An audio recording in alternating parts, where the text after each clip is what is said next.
Okay, that takes us to item 7, extraordinary business. We have none. Item 8 is just a noting hold on the agenda to say that we have received a notice of motion, and so it is not the opportunity to talk to that, but that will come now. So item 9 is the notice of motion from Councillor Turner and seconded by Councillor Henderson. And so Ken, up to you to present it, and then... Oh, you can go to the presenters box.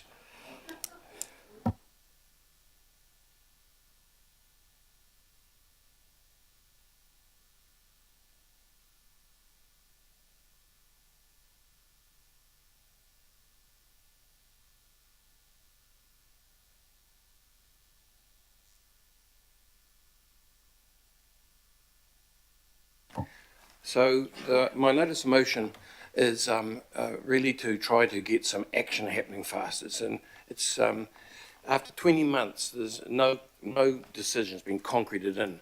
And so the main purpose of my notice of motion is to obtain clear answers and state a position from Auckland Council and Auckland Transport. We want, the request is for proactive engagement and collaboration with Auckland Council and Auckland Transport to enable the affected property people to move forward and at speed. I just took this off the AT website, just demonstrating what is a road carriage, their definition, and it is everything up to the boundary lines on either side. I just put this one there, you know, where roads navigate uneven terrain and predate private property titles, they do not follow straight survey lines. And that's a clear example. I happen to know where the boundary pegs are. Those lines are never perfect on the GIS, but that's a fair and reasonable example of a situation. The road's not even in the corridor, and you have to build infrastructure to get from your property to the road. That's another example. Everything inside the white lines is road property. The orange was a slip of road property. The red is where the debris landed. It didn't affect the road, but it did stop those property owners from accessing their properties across the road, that part of the road corridor. This is some time ago. Those people went ahead and fixed that themselves and then received a whole bunch of threats from the Legacy Council that they'd be prosecuted for putting illegal structures in the road corridor. That's just an example of Titirangi from the air. That's the same picture there I'm trying to show where the berms, like in Auckland, there's always a distance between your private property and the road. In the central city, in the built-up suburbs, it's manicured and managed in a joint collaboration, basically, between people who want to do it and the council. That's just to show the pink areas are where the houses are above the road and are having to build structures to go down, and the brown is under. The circle is that picture there. I'm just trying to show that the road corridor is a lot more than just the tarmac. This is a slip in the Titirangi area, and that's the people there just want to build a retaining wall. They can do it on their own property. They need to do that in order to just secure and repair their own private property. They cannot build it, as the Mayor would know, on top of debris that has not been removed. That was in 2019. That was a slip in 2019. That's today. Because they asked Auckland Transport if they could, you know, there was lots of negotiation with Auckland Transport, and in the finish, in the finish of the negotiations, Auckland Transport said, give us $1,000 for an application to work within the corridor, and that doesn't mean you're going to be told yes. And so those people walked away. That is not no man's land, that's everyone's land. Those of us who don't need to use it need to look at it. It's a third world outcome. If this was Ponsonby, or if this was Parnell or Remuera, there's no way that would be allowed to take place. And also, it's blocking the drain. Some places they do something for people, but no one knows the rationale. Here is some people who just by chance yesterday reached out to me, just by coincidence. This is another property, 9 houses down that property. There's homes directly behind that wall. They're prepared to, the red line is their private property. They're prepared to work on that themselves. They're prepared to pay money. Auckland Council and Transport have decided they will do work in this situation. But in this situation, that map was obtained from the contractor who they happened into when he was on site. They need collaboration with council because they can match it or council can match them on the structures they have to build. They have got a fistful of papers on this stuff. The only face-to-face contact they've had with us is a lady behind the counter at the Henderson Library. So I want to see us get that stuff tidied up and underway and in a speedy outcome. The second request is the funding request. It falls into two categories, in my opinion, and that's what I've tried to address in the notice of motion. There's this 10-page memo, 9-page memo, which brings more stuff together than I've had presented to me in the last 18 months. It talks about support, financial support. That's true, but in many cases, it's not support that's being sought. It's relief. We could deliver our compliancing costs at no charge. We could deliver our engineering outcomes at lesser cost than what comes across. And then the second part is really what's been spoken about before, which is that there is money there that has been unspent. It is the criteria that we put around it that is stopping us from moving forward in these areas which is holding these people's lives up. So that's what I tried to do. Thank you. Thank you, Ken. Shane is seconded. Do you want to speak? Yeah, just briefly, thanks, Chair, and apologies, team. But, look, it was a wild night out west last night. Huge winds, stormy conditions. Just want to take the opportunity at this point to just tell everybody that was affected by the storms last year, for situations where that will be a traumatic experience for them and they can't sleep, We want to tell them that we're thinking of them. It's really tough stuff, hearing all the stories. Look, onto the notice of motion, I would urge you to support this motion, and I thank my co-councillor for raising it. Look, I've visited many of these properties myself, and as you've seen in these slides and in the previous ones, there's still scars on the terrain of the ranges, deep scars. A visual reminder of what's happened and a reminder of the work that needs to be done to get people's lives back on track. This notice of motion brings to light a situation where residents have fallen through the gaps of funding criteria. They've fallen victim to a planning regime that we inherited from over 50 years ago. And a lot of these, where these areas were planned, a lot of these ones, we weren't even alive to see the planning that went in there. It was fast and loose. It had road reserves that made no sense in many cases, going all the way up hills, miles away from the road itself. Road reserves that carved through existing properties and existing structures even at that time. It didn't make any sense, and it was of no fault of the residents that are having to deal with the situation after the massive storms. The fact is, it's our land. It's publicly owned land. We're not talking about a driveway issue. Let's make that super clear. That's been a bit misleading throughout the process, and it's been really tough. We've got to get over that one. It's not an issue of private benefit. It's an issue of storm recovery.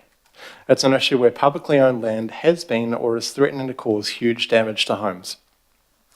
I know there's no funding pot. I know that. Doesn't line up neatly with this situation. But this notice of motion will put on the table various options and allow us to think innovatively about solving the problem, which in my view is our duty. Thank you, Chair. Thanks, Shane. What we're going to do is get Craig Hobbs to come up, who is leading sort of the regulatory sort of stuff within that recovery office. So Craig and Murray Burt, who is acting Chief Executive of Auckland Transport. And so if you two gents could come up, and so they may be able to answer questions in a better way than potentially we do. So welcome, gents. Have you got anything to add first, or are you just wanting to answer questions? Kia ora koutou. Thank you for having us through the chair. Look, just want to acknowledge the financial and mental stress that this has created to those homeowners. We're certainly very empathetic to that and understand it's a challenging situation. A lot of what you've already discussed has come out in terms of the fact that this is Auckland Council land. We acknowledge that. It is managed by Auckland Transport. It is in the road reserve. There are currently no pathways available to fund the repairs under the current scheme, and that is the challenge that we face. Where there's no intolerable risk to life, they don't qualify for the Category 3 voluntary buyout. Those properties that have opted in that are where there is an intolerable risk to life, we will buy them out and get them out of that situation. Auckland Transport, I'll let Murray talk to their responsibilities and their activities, but there was certainly, as we know, the government has declined any requests to support interventions in the road reserve to date. It is a challenging situation. We are still pursuing other opportunities, but they are limited. One thing that I would say, I think from my observations, and to be fair, I haven't been out there yet, I've seen the photos and I've talked to the STAR group members once, we do need to look at this on a case-by-case basis. At the end of the day, each property is unique, and I think that's something that we do need to consider. Under case law, we know that a natural hazard is determined, basically the courts have identified that landowners aren't responsible for natural hazards. I know there has been reference to stormwater failing, or stormwater systems failing. What we encountered in January, February of last year was unprecedented, and the system would not have coped regardless of how it was engineered pretty much.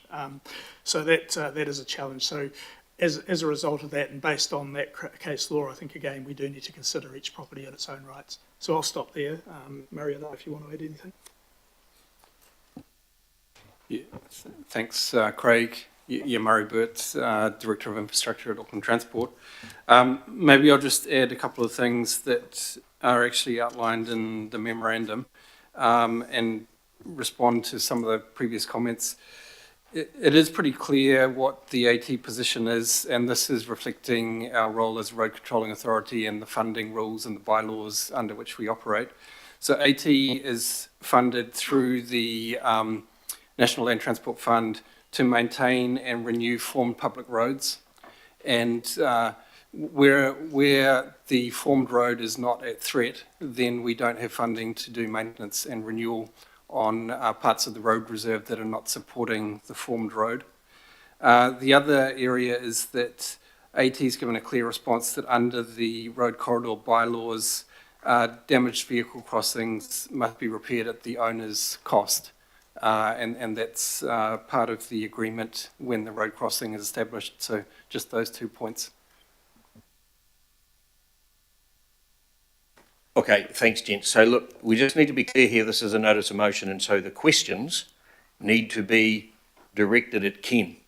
It is his notice of motion. If Ken is unable to answer that, it may be possible for the staff to assist. So if you have questions, and we do have a few, they are to Ken first. So, and that because it is a notice of motion. So, Desley up first. Okay, my question is to you, Ken, and I hope you're listening, Craig. Ken, as you're aware, you met in my office with the Star Residents Group on the 24th of September, and following that meeting, there was a memo from Craig on the 30th of September where he mentions in a number of paragraphs that this is a case-by-case answer. My question to you is, how long do you think it will take Craig to get his case managers up and running to come up with a solution for these properties, noting that they are all case-by-case and it's not a one-size-fits-all? Firstly, I don't think it's case by case. The underlying principle is common. And secondly, I think that, you know, of these 50 to 84 is the figures I've heard, but then let's add another 8 that I know of, and there's plenty more. Councillor Hills talked about his side of town. Who knows what this will take. It's the same as the full recovery process. it's lingering, it's carrying on, but it's because we're at a slow start, not getting stuck in when we should. Is there anything you'd like to add, Craig? Through Do I the say chair. that? And perhaps to support Councillor Turner, we, and Murray and I had a very brief chat earlier on, and we believe we can find case managers to support. The number would have to be determined. We don't have that resource currently. We would have to find it. But we would like to think that we could perhaps get something back to committee on in terms of an evaluation around the issue and what interventions might be suitable, understanding that funding still has to be found, but we could possibly, or we hope to do that by Christmas, understanding we have a lot going on at the moment in the Recovery Office. Resources are a challenge. So Ken, my second question to you is, what happened last year was unprecedented for Auckland, and sometimes as a result of that, as a result of those events, we have had to, as a council, break some rules and do things differently. Are you suggesting that when it comes to Auckland Transport and the road reserve, that we may well need to break our existing rules and do things differently to get a solution in this case? Yes, I think we're already breaking the rules. One of those pictures I put up there showed you the drain all blocked by a slip in 2019. It already forces the water across the road to the other side and delivers another risk on the other side of the road. We need to do our maintenance and we need to repair these problems so that people can move forward. And on the funding, I think that's really important. We need to ascertain what this will cost us. This is our land and we need to remediate it. So on the funding, do you think that we need a funding paper with urgency to this council, because we are about to start an annual plan process? So if that has annual plan implications, we can at least include it as part of that. The two letters from Minister Mitchell, both dated the 16th of September, one to the Recovery Office and one to the Star Group, are subtly different. One is more firm in that there's no funds coming from the government, but both say that there is room for us to negotiate within the package we have left. And I've heard before, and I'd ask that of Auckland Transport, that we have an underspend at this point in the money that's been allotted for this sort of work. Is that, and I'd also, what I've got a chance, this crossing, you know, I'd like to know the definition of a crossing, because some of the pictures I showed you there is not a crossing, it's a driveway. That the cross, how far does the crossing go?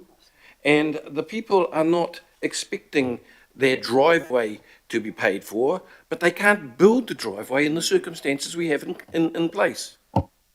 And then my last one, sorry, Chair, and I'll stop there, is that on the government's letter, and I understand why the government has said, no, this is not their property, but Josephine might be able to back me up, because well done yesterday at the city centre safety plan, but I did talk to the minister who was there under his hat, Minister of Police, and he did say he would, as he has before, given us flexibility within the budget envelope.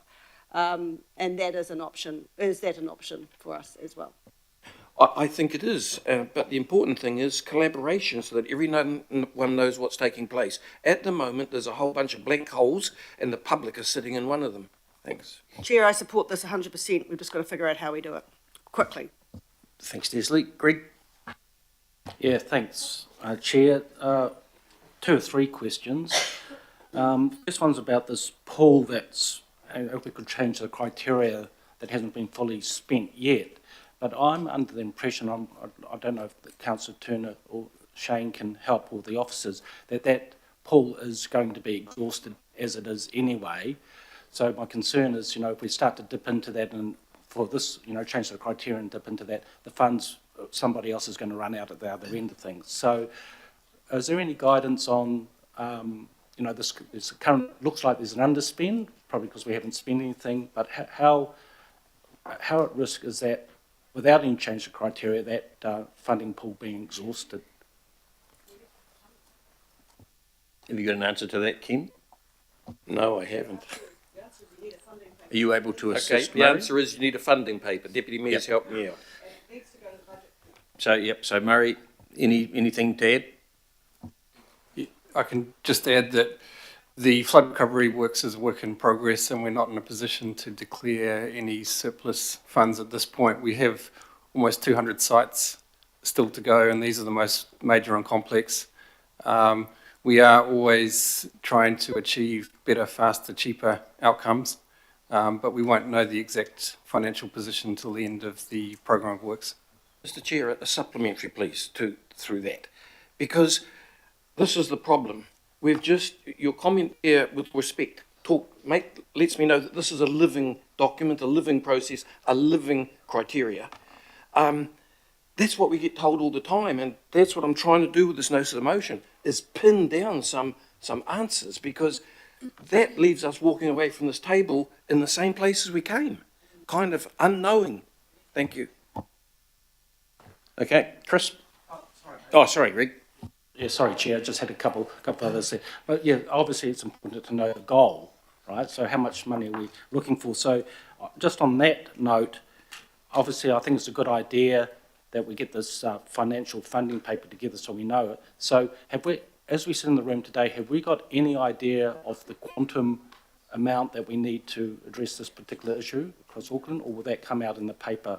Are you able to give any guidance in terms of rough ballpark? I understand. Yeah, it's in the memo. It's 50,000. It's 50. Sorry. No. There's several figures in the memo here, and that's how they've diced and sliced. But there was 15 million, which was, but that was a problem in itself, because the 15 million is to be divvied up between the property owners as a contribution to their design and consenting costs. So we're going to give them money and then claw it back. And here we are trying to have a good reputation. Why don't we take away those costs and say, move forward on that? Then that leaves behind what they've estimated. I think it was 50 if it was here somewhere. They've estimated the overall costs of this stuff is, 15 to 20. And there's a 50 sites here. So there is in this memo an understanding of where we're heading. And let's say, adding the 20 million. And Ken, would it be your expectation? So, in case there isn't money available, i.e., this pool, we can't get a definite answer on that, but there could be risk in terms of, where do we get this money from? Would you want any options that are built up for you for consideration to include the potential of a targeted rate? It could be either for an area or across Auckland, but just that option in the mix as well. No, I don't think so, because what we're talking about here is our duties now, and the public are already paid and have paid for it. What I would say is that my motion divides into two things. One, it's the activation, and the other is the funding. And so we could discuss that as we voted it through. Right, thank you. Thanks. Chris? Thanks, Chair. Thanks, Murray. Thanks, Craig. Thanks for the memo too, Craig. It was very helpful. Just in terms of that memo and the A in the motion, the A is asking for AT to seek additional funding, but the memo says AT has already sought additional funding and been declined. Correct? Correct. We've, as attached to the memo, there was a number of letters sent to Crown Infrastructure Partners and the Minister, and the response was decline. So can I just go to Councillor Turner? What does the mover, Councillor Turner, mean by endorsing Auckland Transport to make efforts to seek additional funding in addition to what it has already done and been declined on? The memo started its life way before I got any notification that the government had said no more funds. And as I said, the two letters from Minister Mitchell, I only knew of one until this agenda came out, and there was two letters attached to it of the same date. And it's the letter to council, to Mr. Mace Ward, that states there clearly there's no more funding. So at the time of the construction of this notice of motion, we were still clearly understanding that there was a movement from the government as well as council. Okay, so therefore the words in A are not relevant right now, because we know that we have, despite Auckland Transport's very best and repeated efforts, we've been declined that additional funding. The only other place I can think of the additional funding would come from is Auckland Council, and there is a process for that. So can I go to Murray? Can I answer that, please, for a second? My understanding from what we've talked about here is we need an answer. What I'm asking for there is, can we modify the criteria because it's the criteria we've been told by the Star Group, they have been told the criteria is what is stopping us from massaging the budget. So can we modify? Is there some room there? There is room inside council too. Okay, but you also go on to say you're asking Auckland Transport to, actually it says, reallocate existing funding to support the damage. So, Murray, we have a process for reallocation, and we've got a lot of things to consider in that because the National Land Transport Program and National Land Transport Fund have actually put incredible pressure on our delivery of our RLTP. So, is it not best that we actually go through that process so that we can assess against all the other things that are currently below the line? How would you at Auckland Transport put this request in the context of all the other requests that we're currently making? Through the chair. What I'd say is the way that central government is managing the 2023 emergency events is through earmarked pools of funding. For this event, we're receiving funding through the Crown Infrastructure Partners Flood Recovery Fund, NZTA emergency funds, and that's covering the lion's share of the costs. And then there is an Auckland Council local share component as well. In terms of the motion that's before us, I can commit that we can seek to ask NZTA and Crown Infrastructure Partners if there could be a reallocation of any of their existing funding within the approved funding envelopes, so we can commit to that. Any decision on the Auckland Council local share reallocation would, I imagine, fall into the wider discussion that is being had after this meeting on RLTP priorities and allocation of transport funds from the Auckland Council. Okay, and just one final question. I've heard that it's not about driveways and not about access, but of course the group that was here talked about the loss of access. So there's some different views on that. So I will go with that it is about access and across a road reserve, and we know what the bylaw is, and thanks again for the memo. But if it is about the land, road reserve land, and we're not supporting the repair of that road reserve land, I'm aware of, on the North Shore, I'm mostly familiar with, a lot of cliff failures and in some instances esplanade reserves failing. So Craig, what level of support, and those road reserves, esplanade reserves have offered enjoyment, access to the coastal marine environment through steps that have disappeared, some instances, structures on those that have disappeared. What support did Auckland Council offer to those property owners where the adjacent esplanade reserve, council assets, in some instances totally disappeared in remediating their private land or the enjoyment that they have now lost? Through Councillor Turner and through the chair. I don't have direct answers for you, I'm afraid, Councillor Darby. What we have done from a recovery perspective where there's been public land impacted on private property is under the measured duty of care, which has been established by case law, is we've provided advice to those properties as to how they can mitigate the issues on their own private property. That generally hasn't meant we've spent money to intervene. We've spent money on geotech reports and the likes to give them that advice. If they determine they need to build a retaining wall to protect their own property, that's their responsibility. Okay, and just to be clear too, I've been a little bit lenient in regards to how the questions are flowing, but if we start diving down rabbit holes that are not related to this notice of motion, I will stop you, because we are going to keep absolutely on target here, and we're going to be discussing what the notice of motion is. So again, I'm reasonably lenient, but I will stop us if we start diving down those rabbit holes. Mr. Chair, can I just answer? This is about access to your house. Everybody in this city expects to be able to walk from the road to their house. Thank you. Okay, Daniel?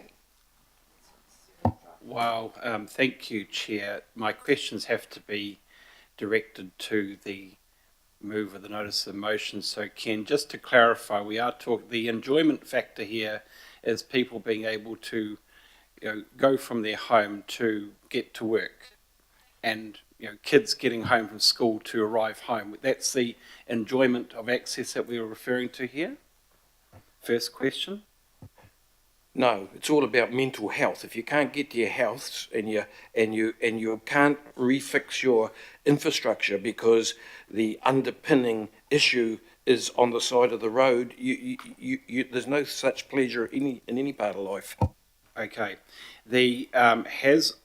To the best of your knowledge, has Auckland Transport completed an assessment of the number of sites within Titirangi where the road corridor has failed, and that there are significant access challenges? Have they actually completed that assessment to determine what the quantum of cost could be? I'm unsure if they completed it. I was involved in drive-arounds with plenty of inspections. Okay, I'll have to clarify that with Auckland Transport a little bit later. To the best of your knowledge, has there been any assessment of the capacity of the environmental planning and compliance group in relation to their ability to process consent applications, either proactive or retrospectively validating consents for works that might have taken place? I don't know that, and I thank you for the question, but again, with all due respect, this goes down into the minutiae of council speak, when the problem is the people just need to fix the ground underpinning, or have the ground underpinning their properties, accesses and lives repaired so they can move on. Chair, can I just ask, when will I be able to redirect those questions to the officers on this matter? Okay, thank you. Can I ask, it's very complex, but it's not just about, actually it's the road reserve is a public reserve. So has there been an initial assessment from Auckland Transport of how many sites affected that would require potential consented works in this location, either funded by Auckland Transport or private property owners, or a combination thereof? Through the Chair, Craig Hobbs shared a memo with this committee which does cover off some of these questions, but in answer, we've only looked at sites specifically related to the 2023 events, and our estimate is around 50 sites in this area. But bear in mind that other events happen constantly, and whatever occurs in this discussion should be focused on the 2023 events. No, my question here is because I want to, clearly this is something that's been affected by an event, but there have appeared to be a range of potential encroachments and what have you within this road corridor. So have you done any assessment that's more comprehensive beyond the 2023 events? Because it seems to me there's an asset management plan that should be identifying challenges within this complex road corridor. The road corridors are not just about roads, there's more to it than that. So do you have anything beyond the 2023 definition of issues, encroachments that may need to be addressed within this network? Okay. through the chair. The assessments to date have only looked at the 2023 events. Vehicle crossings under the bylaw are the responsibility of the private landowner. Therefore, Auckland Transport doesn't routinely make assessments of vehicle crossings across the network. If requested, we could undertake this work. I understand that the councillor to my right there would answer that. Thank you. What I'd like to say is that the Recovery Office has been proactive with buyouts, knocking on people's doors to see if they'll come into the scheme. I have no understanding or knowledge of Auckland Transport being proactive in this matter in trying to engage with people. Thank you. Can I Okay. ask? Ken, I'm not sure how you ask yourself a question. So we might just come back to you and you might be able to have a closing comment. Angela? Thank you. Thank you, Ken and Shane, for bringing this notice of motion, and I am supportive of the intention and the pragmatic approach that you want to take. I can hear that. The question I have for you is one of precedent. So you're focused on my Tākari and what happened out west. This is a region-wide issue. So have you had any advice on what this would mean for council if this proceeded? And the second part to that is you have even furthered the scope by introducing an issue from 2019, which means even more broader than since the floods as an isolated incident, and of course anything ongoing. The 2019 thing was just trying to offer empirical evidence of what will take place, what I can see happening with the processes we're following now, which are really same old, same old. I would say that on the whole, on the landscape scale, we've got a policy in this place. We talk about build back better. We talk about making sure we go forward for everybody in a progressive manner. And so this is not a precedence. This is just happens to be West Auckland we're talking about. The same situations do apply in other places, and I can't help that. We have to focus on the whole thing. What we've got at the moment is a situation where people's lives are on hold, and the end result to our infrastructure, as in drainage and maintenance, etc., is bad outcome too. So we just have to face this stuff. I appreciate that. But as a regional decision maker, these issues are appearing over the north and out the south as well. So I'm interested, and it might have to be for officers to provide advice, the precedent that this sets in terms of the cost for the council going forward. We haven't established that precedent has to be made. We haven't established a precedent yet. There's still a potential of changing the criteria of the government funding, I understand. And if we could do something like that, there are plenty of options in the Deputy Mayor's office after this notice of motion was tabled, and the subsequent meetings that seemed to happen in a flurry afterwards. There was other options come up with that are not on the table now. So this notice of motion talks about options in many places. I'm not seeing us as fixing this necessarily today, but I am seeing us as ratcheting it to the first click that we can't back up on. Thank you. Thanks, Ken. My second question was just around the speed of it, because I know you want it fixed now. I'm really challenged by the reallocation of existing funding, knowing our financial position. I believe this is an annual plan discussion. I know that elongates things for the people that are waiting to get on with their lives. Is this an annual plan discussion in your view? I think you're correct. However, it's not all that. As I said before, this could divide into two things. One being the funding we're talking about, and the other one is being speedy, collaborative outcomes where we're proactive to help these people get over their problem. Thanks. Thank you, Ken.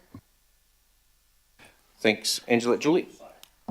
Oh, kia ora, thank you. And just want to acknowledge Greg Preslin and Mark Allen took me on a little tour of the Waitakere Ranges area a few weeks ago, and we looked at a couple of these slips and discussed the road reserve issue, and it is a really tricky one. Angela just asked my question about the annual budget process and the fact that that will result in a delay if we put it into that. I understand Ken's point about asking government on the change to the criteria. And we've started a conversation about precedent setting. I had two outstanding questions. One is specifically in relation to E, if we could just scroll down so that we can see E. So E, for me, I feel uncomfortable about the strength of that wording in terms of giving people an impression that reimbursement is definitely coming. I've got a number of residents that I'm dealing with who are being tied up in knots about reimbursement for work they've done on their houses. And they have to go through a process, and I think we absolutely have to have some kind of process and manage people's expectations about that. So I would just like the mover perhaps to respond to whether he's prepared to reword that in a way that manages people's expectations, that we would look at a process to include reimbursement as opposed to going straight to we're going to reimburse you, which I feel that language is very close to doing. So is that something the mover and seconder would consider as the question? Then I have another one. Thank you. I had a specific issue in mind with that E, and I just saw some people who were not necessarily in the financial position to do it, doing what they had to move forward and remedy their problem themselves despite us. And I didn't believe that they should be penalised because they've been so determined themselves. But I am open to rewording of that. And seconder, I don't have a suggestion for words, but happy to work on it if that's Just mulling intention. over. Yes, sorry, Councillor. Just mulling over how you would reword it. It was suggested to me investigate might work a lot better. That would be a suggestion, I think. So I'd be totally fine with that personally. Okay, cool. I'll do a little work on that. Then my other question, and I just want to acknowledge in that funding space, we had this before us in the annual budget discussions we've already started. There are three funders: ratepayers, taxpayers, citizens, private citizens. So I just wanted to flag that up. But I did also want to talk about the aspect of, we seem to be getting tied a little bit in knots about the access issue. And I wanted to ask, and this is probably a question for Ken, about the sense of how it feels to not just be able to leave your property safely. I personally really struggled with that during the lockdowns. Have not experienced that from the flooding, but have had a number of residents who have that sense of feeling trapped in your home. And so I wondered if it might be helpful to reflect a little bit on that in terms of elevating this beyond, this is not just a conversation about being able to move your car in and out of your driveway. So what I'd like to say is, first answer of two answers. If you can't access your property, it's worthless to you. This is not just about access. If you've got a car but it's behind a barbed wire fence, it's not your car. So we have to access, for whatever the word means to people, it's crucial. And the other thing I'd say is, as a fourth generation Westie, 67 years of age, for the first time in my life, I wake up when it's raining and look at the rain radar on my phone to see how much more is coming. It's quite unsettling. I've never been through it before, ever in my life. I know how they feel, and words can't explain it. Thank you. I'm just proud that you're able to use rain radar, Ken. Richard. Thanks, Andy, and thanks, sorry, Chair. I'm not getting used to using first names, although it's fine. The Councillor Turner, three questions I have for you. One is on that access. So we've heard it's not about access, some it's about access.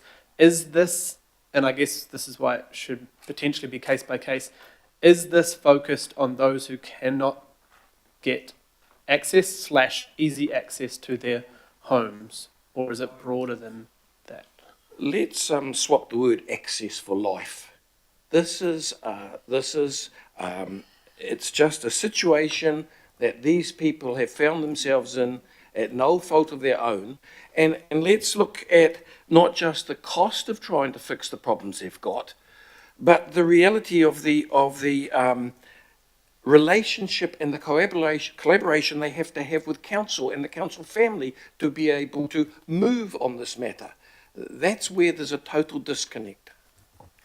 Okay, the question on sort of precedent, but what it relates to. So, and I'm not sure about Ponsonby, and I think it's important that we don't pit areas against each other, considering everyone will be paying for whatever we do in this situation. But the North Shore was one of the worst hit, and I've taken Auckland Transport and I've taken Auckland Council to lots of places where we are not funding. So there's road reserves with tarps across the shore, there's cliffs with tarps, there's valleys that were completely ripped out, and a lot of that is reserves have gone onto private property and private property has slipped below our reserves.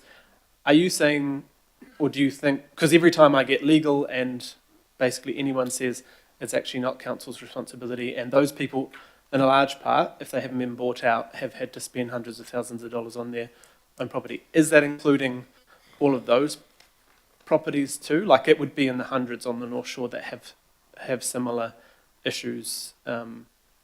My focus is on the no man's land, every man's land, between the side of the road and the boundary of the private properties. And with all due respect to Auckland Transport, I know they have a huge amount of work ahead of them and they have to spend their money where they can, but a poor quality outcome for the land movement damage subsidence, the issues in that area, is also affecting maintenance, infrastructure, piping, etc. The long-term costs could be greater for the people who have to pay. All I'm asking for is, in what in many cases is a simple job per person, done quickly, efficiently, cost efficiently, where collaboratively help, it may need some funding from us. Thank you. And just two questions then. There's 3,500 people who've applied to be hopefully bought out, and we probably only have budget for about 900. The issues we're going to have to face is who we prioritise. Are we going to be prioritising more people whose houses are significantly damaged or they've got risk to life, or do we prioritise the properties across the city that have issues like this? How do we, where, it's not going to happen accidentally. I have three that I can think of immediately. People who have in buyout category, who said to me 12 months ago, we don't want to be brought out, we want to fix this, we can engineer our way out of this, we don't want to be brought out. And now they're saying, we have had 18 months of so much nonsense, God's sake, buy us out and let us get out of this rubbish. Again, it's our connectivity with the people. As I said before, the last slide I put up, the people's only face-to-face discussion with us, this much paperwork, whole bunch of phone calls, is talking to a lady behind the counter at the Henderson Library. We have to do better, and there's a whole bunch of options in here. Let's move forward and make some of them work. Cool. Thank you. And last question, and you're probably not going to like it. I was on the small group with the Mayor, Deputy Mayor and Councillor Watson. The first offer from government was about 20% what it is in the end. It was so complex and so hard around this table, and you were at the time the only councillor to vote against any funding to go to buyouts or this work, because you said potentially we shouldn't be doing it. Do you understand now how difficult that is and why we needed to do that? I'd have to go back and do my homework on why I did it, and I'm sure you're correct. I'm sure you've looked it up. I'm sure you've snuck that in to be able to make a play.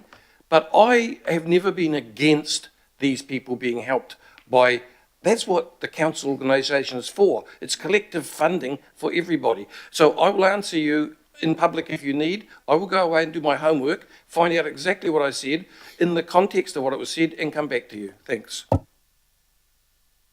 Mike. Thank you, Mr. Chair. I have a question to Councillor Turner and also to Mr. Burt, because Both will be familiar with the episode I'm going to refer to. Before I do, it seems to me the issue is very clear. It's a matter of principle. We have ratepayers.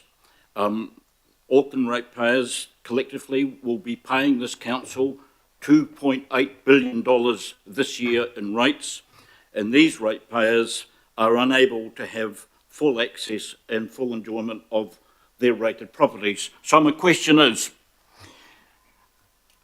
in the aftermath of Cyclone Gabrielle, there were 15 major slips on Lone Kauri and Karikari roads.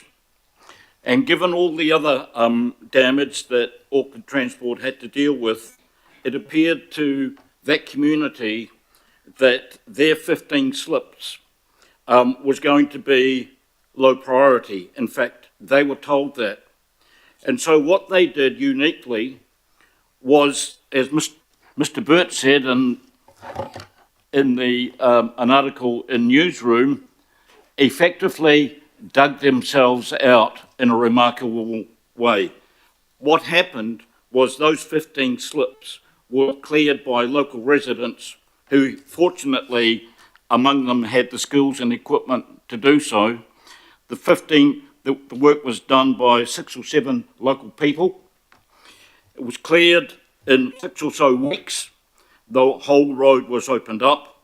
They did it voluntarily and very graciously, I think, given the attitude of the normal contractor.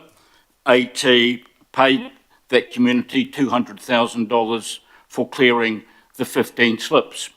My question to you both is, are there lessons to be drawn from both the can-do attitude of the local people and local contractors as opposed to the favoured fat cat contractors we work with, if I may say so, and two, the cost structure of $200,000 for 15 slips, and those slips were major, with large trees across the road, the whole thing. Mike, have you got a question Are there on this? lessons to be drawn, are there lessons to be drawn from those two factors?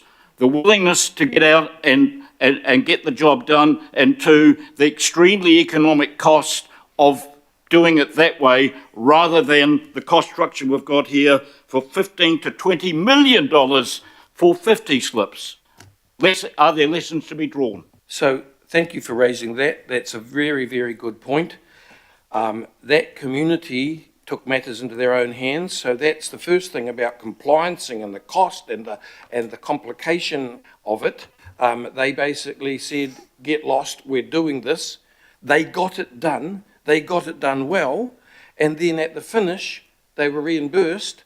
And Auckland Transport and the people of Auckland got a real good plus out of that, because they did it at a far cheaper cost than would have been delivered, maybe because of the protocols Auckland Transport is forced to work under. So therefore, again, where is the crossing? Where is the crossing? Is it at the connection of your road and the main road? Is it the connection of your road and your driveway? That's a really good point that Councillor Lee made, and is an example of what we're trying to allow these people to get to grips with and be helped to achieve. And so you don't have to answer that, Murray, because it'd be part of, if the resolutions go through, it'll be part of the discussion that happens later. So we don't need to dive into that today. Kieran. Kia ora, thank you, Chair. I absolutely will be agreeing and supporting this today, and it is a matter of principle. There are so many constituents across our city who have been leading community action to fix their properties, and I first of all just want to acknowledge them. I also want to, before I pose this question over to Ken, to Councillor Turner, one of the constituents in the room who actually said to me that she will struggle to push her pram from, to get in and out of her home on our council land. And that is our responsibility, I believe, looking at addressing that. So the first question that I have is, do you know if this was actually included in any of the assessments that have been done with AT so far around accessibility? No, I'm not sure if that's been assessed, a particular issue like that. But what it does make me think of right now is that, you know, the houses have been there for 100 years in some cases, certainly many, many decades. And what's the answer? Is that to retreat? What are we retreating from? Hard work and cost? You know, and where are we going to retreat to? Auckland's on an isthmus with a limited amount of land, and we are getting on to over a third of New Zealand's population. We have to fix what we've got in place, and we've got no choice. Thanks. Okay, kia ora. The second question I have is in relation to E. I also have issue with that, but I will be supporting some of the concerns that have been raised by Councillor Ferry and changes of wording. The question is, when you put that up, was that in relation to resource consent applications mainly, or just an open offer of covering those funds? When I put that up, and things have changed, but when I put that up, it was a knee-jerk reaction to a meeting I was in, many of us were in it, where we said we were going to find several millions of dollars to divvy out to the affected parties, but they could only spend it back with us on compliancing. And I said, that's just give them the compliancing for free. It's just ridiculous. So I put that there because of that. Thank you, I'll be supporting. Okay, and so we've got one question, then we're going to take after Joe, and then we'll have a small break where the mover and seconder can discuss any amendments, and then we'll come back. So, Joe. Thanks, Andy. Good on you, Ken. Good on you. And you're taking all these questions and you're speaking up for your community. Good on you and Shane for putting this up. I think this is the right place to bring your notice of motion. And I only have one question, and really it's to look at the administrative issue that Greg mentioned and the anomaly. So the anomaly seems to be, is it around the road reserve backing onto something that isn't a formed road? Is that the anomaly here? No, no, I don't. The anomaly here is that this area has no clear and concise ownership of the problem. So Auckland Transport doesn't have to fix these problems to keep their road corridor safe. This public, the private landowners can't get EQC, they can't get insurance. Their house is worthless because if they try to value their house to borrow some money to fix it, they're told, well, you've got no access. So it's just the fact that I can hear the mayor having kitchens in the corner. I'm not charging forwards asking us to fund all these issues going forward. That's a consideration. The primary thing that takes up 2/3 of this notice of motion is to work collaboratively so that we get this stuff handled in a timely, cost-efficient, productive manner by working together. And we have not been working together for 20 months, would be my claim. Not as well as we could have been. Thanks. Thank you. And I support this, and I respect the position you're in, because any one of us could be in the same position. So good work. Okay, thank you. So what we're going to do now is we're going to take a short break, 5 minutes, where people can get their heads together and with the staff, and then we'll come back and go through the next stage. Just quickly, thank you to Craig and to Murray. Well done.